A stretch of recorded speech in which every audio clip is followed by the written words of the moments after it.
শেষ মুহূর্তে হাতে নাতে ধরে ইরার খেলা শেষ করে দিল দীপা। হ্যাঁ বন্ধুরা, অনুরাগের ছোঁয়া ধারাবাহিকের আগামী পর্বগুলোতে আমরা এমনটাই দেখতে চলেছি। গুন্ডাদের ভয় মানসিক স্বাস্থ্য কেন্দ্র থেকে পালিয়ে আসার পর সূর্য রাস্তা দিয়ে হাঁটছে। টার্গেট হলো সূর্য তার নিজের বাড়ি যাবে। কিছু দূর হেঁটে যাওয়ার পর দুইটি মোটরসাইকেল করে সেই গুন্ডাগুলো সূর্যকে আক্রমণ করার জন্য আবার সূর্যের কাছে আসে। সূর্য ওই গুন্ডাগুলোকে দেখে প্রচুর ভয় পেতে থাকে আর বলতে থাকে, আমি যাব না, তোমাদের সাথে যাব না। ঠিক ওই মুহূর্তে ওই রাস্তা দিয়ে সোনা ও রূপা হেঁটে হেঁটে হসপিটাল যাচ্ছে তাদের বাবার কাছে। হঠাৎ করে রূপা দেখতে পায় দুজন লোক মোটরসাইকেল করে তাদের বাবার কাছে এসে নিয়ে যাওয়ার জন্য টানাটানি করছে। তখন সূর্য ওই লোকগুলোকে মারতে শুরু করে। দুজনকে মেরে মোটরসাইকেল থেকে ফেলে দেয় সূর্য। তখন একটি লোক সূর্যকে পেছন থেকে জড়িয়ে ধরে, যার কারণে সূর্য কোনোভাবেই লোকটির হাত থেকে নিজেকে রক্ষা করতে পারছে না। তখন রূপা তার বাবাকে বাঁচানোর জন্য একটি ইট নিয়ে ওই লোকটির পিঠে আঘাত করে।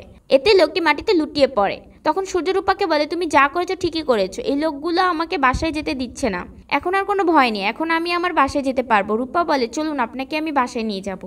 এরপরে সূর্য সোনারূপার হাত ধরে গ্রামের একটি রাস্তা দিয়ে সামনের দিকে দৌড়াতে থাকে, যাতে করে ওই লোকগুলো পেছন থেকে এসে আটকাতে না পারে। কিছু পথ যাওয়ার পর রূপা বলে, বাবা। সূর্য বলে, কে বাবা? রূপা আরও বলে, ডাক্তারবাবু।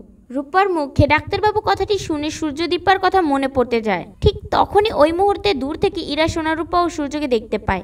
এই সুযোগটা কাজে লাগাতে হবে, রূপাকে বোকা বানিয়ে সূর্যকে আমার জিম্মায় নিয়ে যেতে হবে। হঠাৎ করে ইরা তাদের সামনে চলে আসে। রূপা বলে, তুমি এখানে? ইরা বলে, আমি তো পাশেই থাকি, তোমার বাবাকে নিয়ে কোথায় যাচ্ছ?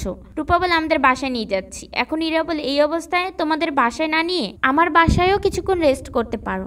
এই পর্যায়ে রূপা ইরার কথায় রাজি হয়ে যায়। এদিকে দীপা, কাকাই এবং উর্মিসহ সবাই সূর্যকে খুঁজতে থাকে, কিন্তু কোথাও সূর্যকে খুঁজে পায় না। অবশেষে সূর্যকে খুঁজে পেয়ে বাড়ি ফেরার পথে রাস্তার পাশে সোনারূপা ও সূর্য এবং ইরাকে দেখতে পায়। ইরা তো দীপা ও সবাইকে দেখে ভয় পেয়ে যায়, ওখান থেকে পালানোর চেষ্টা করে। তখন দীপা হাতে নাতে ধরে বলে, ইরা তোর খেলা শেষ, তুই ডাক্তারবাবুর এত বড় ক্ষতি কেন করলি? কথাটি বলে ইরাকে পুলিশের হাতে ধরিয়ে দেয়। তো বন্ধুরা, তোমরা কি এমনটাই চাও শেষ সময় ইরাকে হাতে নাতে ধরে ইরার খেলা শেষ করে পুলিশের হাতে ধরিয়ে দিয়ে সূর্যকে এবং সোনারূপাকে নিয়ে আবারও সেন বাড়িতে ফিরে আসে দীপা?